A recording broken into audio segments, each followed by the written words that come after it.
Суретке қараған бетте алдымен көзіңізге түскен нәрсе сіздің түп санаңыздан хабар береді. Сәлеметсіздер ме, қымбатты достар?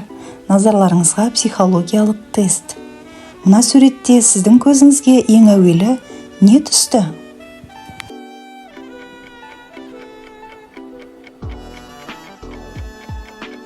Сонымен жауап варианттары: көз, қыз, шырша, көпір және аспан.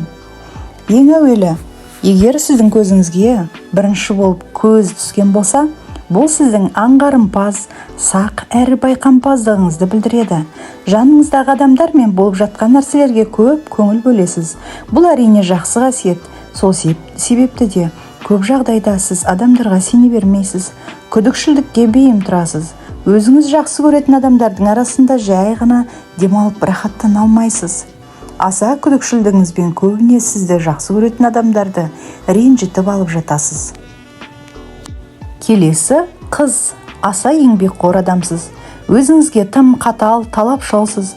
Жұмыста да, өмірде де өзіңізге тым көп жауапкершілік аласыз. Мақсатшылсыз. Кейде өз ағзаңыздың қажеттіліктеріне қарамастан өз дегеніңізге жетесіз. Сізге өзіңізге көбірек көңіл бөліп, уақытында дем алуға кеңес береміз. Белсенді өмір салтын демалыспен үйлестірудің тамаша жолдарын қарастырыңыз. Келесі, шырша. Бұл тестті өткен адамдардың ішінде 2% ғана байқайды екен. Бұл адамның ерекше, стандарттан тыс ойлай білетінін, зор шығармашылық мүмкіндіктерін білдіреді. Өмірде көп нәрсеге мүлде басқа ағырынан қарайсыз. Кей жағдайда жаныңыздағылар сізді түсіне бермейді. Содан да өзіңізге сеніміңіз төмендеп, алған бетіңізден қайтып, жоспарларыңыздан бас тартып жатасыз.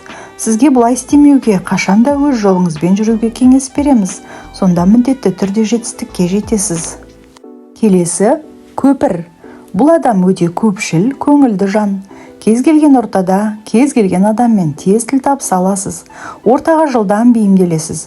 Бұның теріс жағы да бар. Әсіресе сізді танымайтын адамдарға жеңілтек адам болып көрінуіңіз мүмкін. Сіздің адамдарға деген шынайы көңіліңіз бен елгесектігіңізді бұрыннан жақсы танитындар жоғары бағалайды. Келесі, аспан. Аспанды көбіне арманшылдыққа бейім тұратындар байқайды. Бұл шығармашылық мүмкіншіліктеріңізді жүзеге асыруға керек қасиет. Өнерге, сөзді шешен сөйлеуге бейім жансыз. Қиялыңыз шексіз, кейде күтпеген шешімдер қабылдайсыз.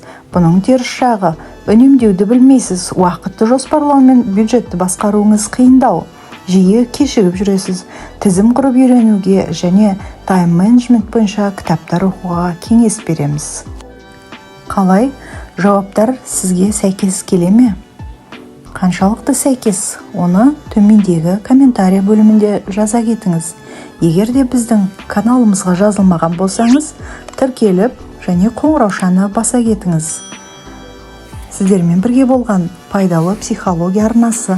Көріскенше күн жақсы болсын.